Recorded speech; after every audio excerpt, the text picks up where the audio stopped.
Dicho esto, vamos a hablar entonces con Carlos Nogueras. Muchas gracias por estar acá y muy buenas noches. Buenas noches, Fernando. Siempre un gusto. Y gracias. Usted es vicepresidente de la Sociedad Nacional de Construcción e Infraestructura, institución reciente que fue anunciada acá, recuerdo, hace unas semanas por el presidente, que es el señor Roque Benavides, junto al señor Candela, creo que están ustedes dos. Y, entre tanto, en muy pocas semanas ha habido una polémica enorme que no tiene solamente que ver con la propuesta teórica, sino con la conciencia que hemos cobrado de la manera dudosa como se había actuado para la reconstrucción con cambios en las regiones afectadas por el Niño Costero del año 17. Usted nos va a decir su punto de vista sobre eso después, pero en todo caso es un tema que se ha planteado. ¿Por qué hay 2.500 obras paralizadas en nuestro país? ¿Por qué hay tanto dinero que se invierte y que no concluye?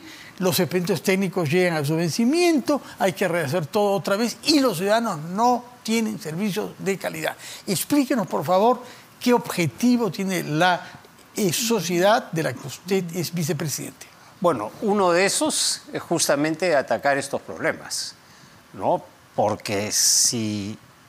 O sea, lo peor, yo lo escuchaba hace años al presidente Belaúnde, ¿no? En una inauguración de una ladrillera, ¿no? Belaúnde en su segundo gobierno, y decía, por favor, que me expliquen los economistas qué hacen la maquinaria parada en los caminos de la selva, digamos, cuando estaba así construyendo la carretera marginal, explíqueme qué valor hace, ¿no?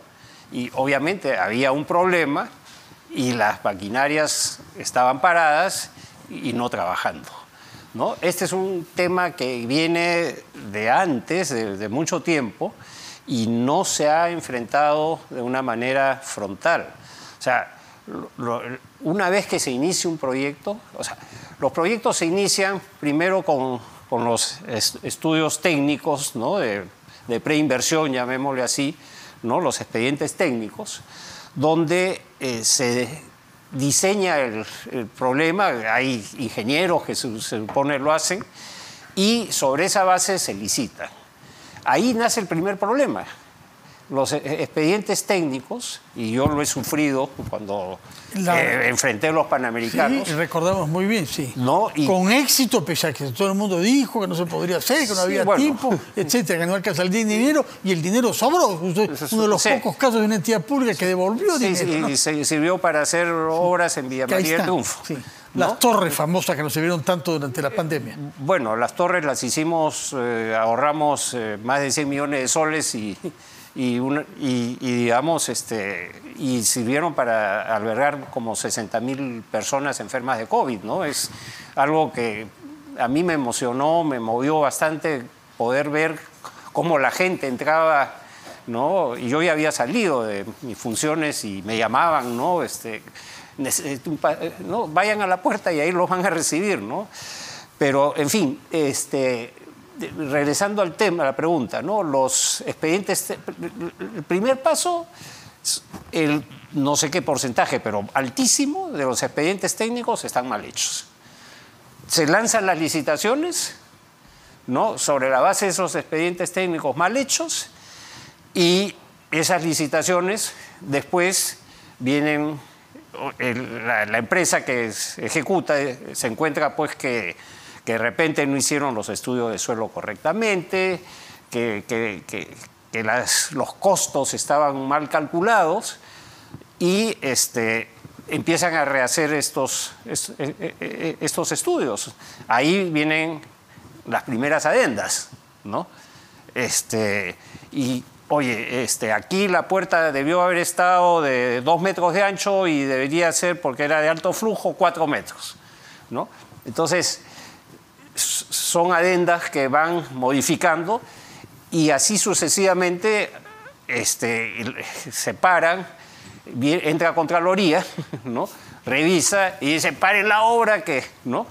Entonces, el mal empieza, o sea, un expediente técnico mal hecho se termina pues paralizando las obras. Como vemos en todas partes. Esa es una de las causas principales. Obviamente también hay problemas pues de corrupción, etcétera, ¿no? O muchos postulan pues con precios muy bajos y después... Buscan el pretexto para no así hacer es. y cobrar. No, los panamericanos nosotros cerramos, en 48 horas tenían que firmar el contrato, algunas empresas venían, no, que hay que... Señores, nosotros pusimos el contrato hace un mes, ustedes lo conocen, aceptaron esto, no se cambia una letra, o firman o voy al siguiente. Sí, ¿no? sí. Bueno, ahora bien, el lanzamiento de esta Sociedad Nacional de Construcción e Infraestructura ha hecho patente que hay varios ministerios que construyen obras públicas, salud, hospitales, educación, escuelas y otras instituciones, y sobre todo transportes y comunicaciones, caminos, carreteros, puentes y vivienda y construcción, naturalmente.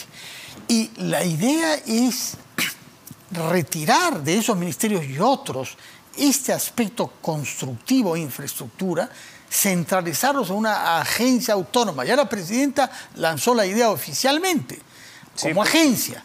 Otros, como el Contralor, ha propuesto que sea un ministerio, puesto que se van a reducir funciones de algunos ministerios grandes. Claro. Y quien propone, podemos aprovechar para fusionar algunos ministerios de manera que el organigrama del Estado sea más funcional. Su opinión sobre este debate. Es justamente lo que se persigue, ¿no? O sea, estos 3 años que me tocó a mí estar en el Estado, pude vivirlo en directo, digamos, ya del lado estatal, que muchos de los tiempos que pierde un ministro de Educación o de Salud están dedicados al tema de infraestructura. O sea, un médico o un educador dedicados a los temas de infraestructura es un desperdicio. O sea, se deben dedicar a política educativa, a política de vivienda, a política de salud, ¿no? Y focalizarse en lo que es su rubro principal. La obra, en Chile, por ejemplo, hay el Ministerio de Infraestructura. Los ministerios se dedican a temas de dictar de políticas y eso, pero entonces ahí nos reducimos un montón de direcciones que pueden pasar, claro, algunas a... Hay 4 direcciones de infraestructura en 4 ministerios y todos que los ministerios tienen... a concentrarse en un ministerio especializado que podrá contar con personal de mayor excelencia y ser objeto de un control más riguroso. Exacto. O sea, Contraloría trabaja ahí nomás. O sea, obviamente hay cosas pequeñas, reparaciones que se dan, mantenimientos. Caja chica. Eso, bueno, puede seguir en un ministerio, ¿no? Porque es demasiado pequeño para ser, digamos, atendida por o un ministerio o una entidad autónoma. O sea, cualquiera de los dos, pero tiene que ser, digamos, aislado. Por ejemplo, fusionar, ¿no? Podemos fusionar educación con cultura, ¿no? Y así podemos ir revisando qué otros ministerios pueden trabajar antes. Me acuerdo cuando era chico habían 12 ministerios. Sí, ahora hay 18 más la 19 ahí, ¿no? Sí, 18 más la PCM. Sí. Ahora bien, usted dirigió con eficacia esta autoridad que organizó los Juegos Panamericanos con éxito, con puntualidad, dejando además una infraestructura que ha sido usada, como lo ha recordado, para otras cosas después, y con un presupuesto menor de lo que se había previsto. Y introdujo en el Perú esta modalidad de trabajo de gobierno a gobierno, en este caso fue con el Reino Unido. La experiencia se imitó para la autoridad, para la reconstrucción con cambios, donde no ha habido buenos resultados. A ver, yo diría que hay que separar. La Autoridad de Reconstrucción con Cambios, hasta el 2020, lo que era una agencia financiadora. Sí, sí. O sea, llegaban los municipios, llegaban los gobiernos regionales y decían, necesito plata para tal y cual cosa, ¿no? Que a expedientes técnicos, bueno, ¿cuáles serían esos expedientes técnicos? Y repartían el dinero y bueno, hacían algún tipo de control. En octubre del 2019 entró la señora Amalia Moreno. Sí. ¿No? Y ella se encontró que no habían hecho, digamos, muchas de las obras de prevención y tampoco habían hecho colegios que se necesitaban tampoco habían hecho hospitales.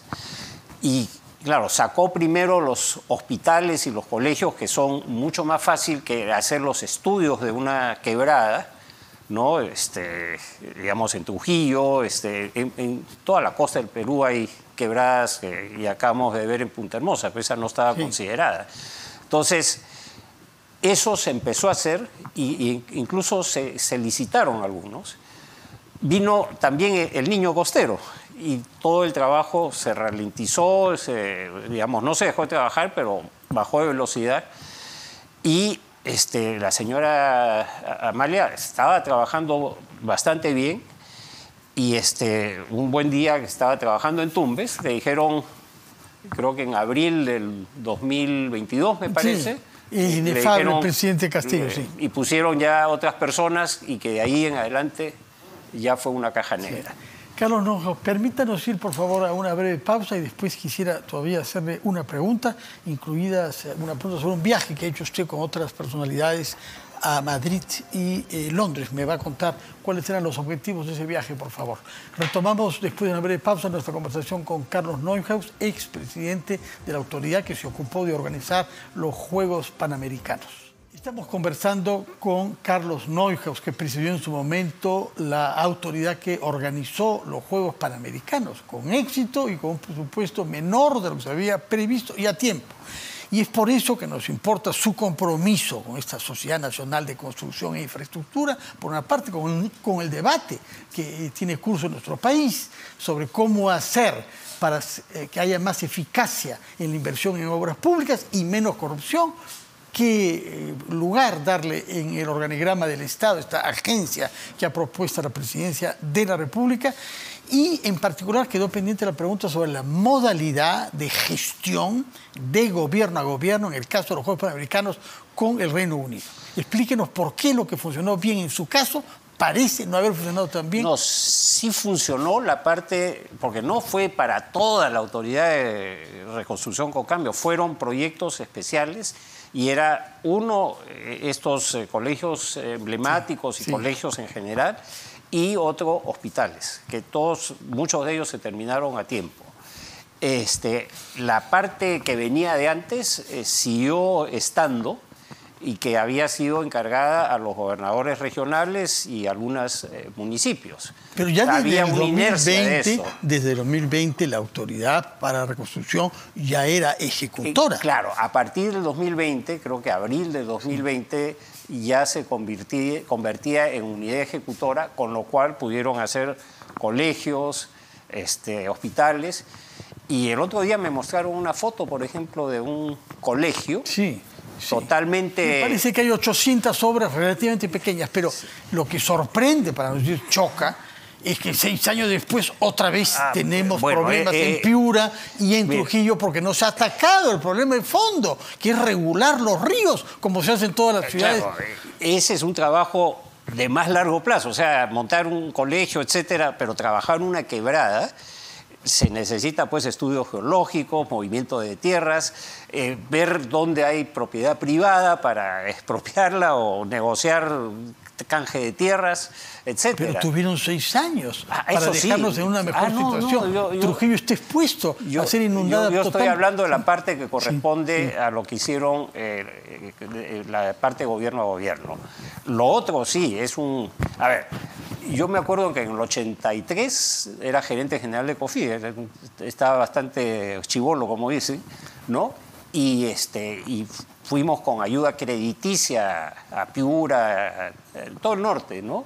Y me acuerdo que la laguna Ramón, como ayer se ha mostrado, también era una gran laguna que bloqueaba toda la carretera entre Piura y Chiclayo. Tan es así que tuvimos que tomar una avioneta, ¿no?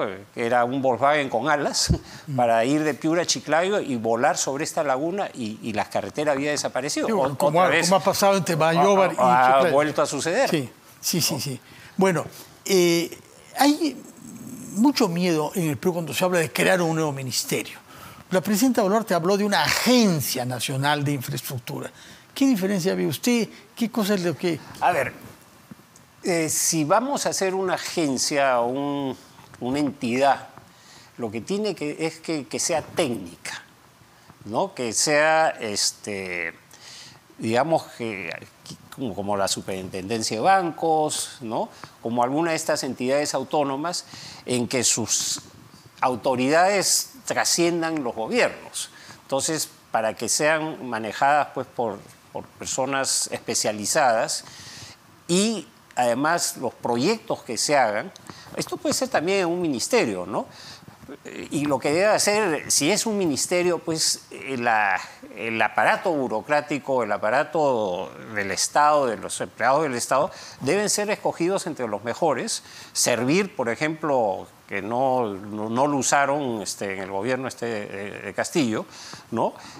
Puede ser una fórmula para tener una buena burocracia que trascienda y que priorice los proyectos, porque acá los proyectos muchas veces se hacen en orden de rompan filas, ¿no? O sea, aparece bueno, un municipio que quiere hacer una plaza de toros, otro un estadio para 5.000 personas cuando la población tiene 1.000, ¿no? Entonces, que prioricen y pongan orden, porque hay un total descontrol a nivel nacional de lo que es la gestión del Estado y una subutilización tremenda de los presupuestos asignados para la inversión. O sea, 30-40% del presupuesto de inversión en regiones no se completa.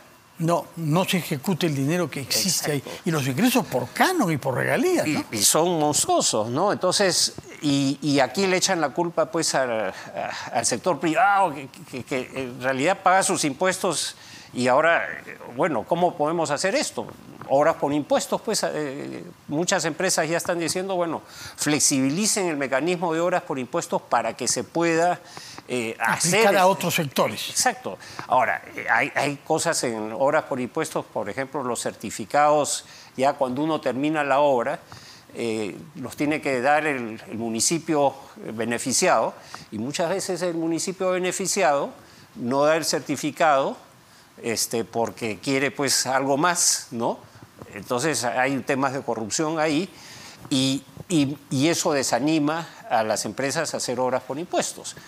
Entiendo que eso ya se está viendo de mejorar para que las obras por impuestos pues puedan, las mineras, ¿no? O sea, algunos mineros dicen, bueno, nosotros hemos pagado un montón de plata y el canon está ahí sentado y no funciona. Entonces, hagamos que ese canon se utilice pues, de una buena manera, ¿no? Obras por impuestos es una forma de hacerlo, ¿no? De acuerdo. Quisiera preguntarle, como había adelantado también, sobre un viaje que he visto publicitado en algunos órganos de prensa que ha realizado usted con algunos otros empresarios, como el abogado José Ugaz y el diplomático Carlos Pareja, tengo entendido, a Madrid y a Londres para conversar con algunas autoridades privadas, públicas, respecto a la situación real en nuestro país. ¿Qué es lo que ha encontrado usted como percepción de lo que está pasando en nuestro país? Estos viajes, hay una entidad que se llama InPerú, Invierte en Perú, ¿no? Que sale a hacer, promocionar, y lo hace desde hace ya varios años, a promocionar la inversión hacia el Perú, ¿no? Y esto lo ha venido haciendo recurrentemente, salvo pues la pandemia y la otra pandemia política que tuvimos. Me imagino. ¿No? Entonces eso quedó paralizado. Y de afuera preguntaban, oye, necesitamos un poco de información. Entonces se ha ido a visitar, digamos, ha variado un poquito la composición de las personas que iban. No es un viaje auspiciado por el gobierno, esto es una iniciativa totalmente privada, financiado por privados, ¿no? Donde se han reunido con empresarios en Madrid, ¿no? Con gente que estaba interesada que tenían inversiones en el Perú y en Latinoamérica, y a explicarles qué es lo que había sucedido, ¿no? Porque el mensaje que había calado era hoy un poco que a Castillo le hicieron el golpe, ¿no? Sí, pues. Entonces, Pero calado, ¿en qué sectores? Ningún diario serio, ¿no? Ningún diario europeo serio. Pero muchos ya tenían la idea, ya sabían exactamente lo que había sucedido, ¿no? Lo que querían era que se les informe, o sea, el gesto de ir a visitarlos. Y también, oye, bueno, ¿han habido muertos? Sí, que se investigue y que se vaya a fondo con esta investigación hasta las últimas consecuencias, porque hay que separar, pues, la paja del trigo, Sí. ¿no? Entonces, y decirles que todo lo que se está haciendo es dentro del cauce de la Constitución. O sea, ¿Con quiénes se reunieron y qué receptividad encontraron? Bueno, con grupos de empresarios, organizaciones empresariales, tanto en Madrid como en Londres, ¿no? Gente que estaban interesadas o que ya tenían inversiones en el Perú, ¿no? De diversos tipos. Y también después ha habido con prensa española, que es la que ha rebotado. Más, como es natural, sí. Que ha rebotado en Lima, ¿no? Entonces, oye, ¿qué salidas tenemos? O el Congreso adelanta elecciones, o la presidenta renuncia, o nos esperamos hasta el 26, que ¿no? Son los tres escenarios constitucionales que existen, ¿no? Entonces, ¿cuál le parece el más razonable? Sin querer empujarlo a brazos de política. No, bueno, cada uno tiene sus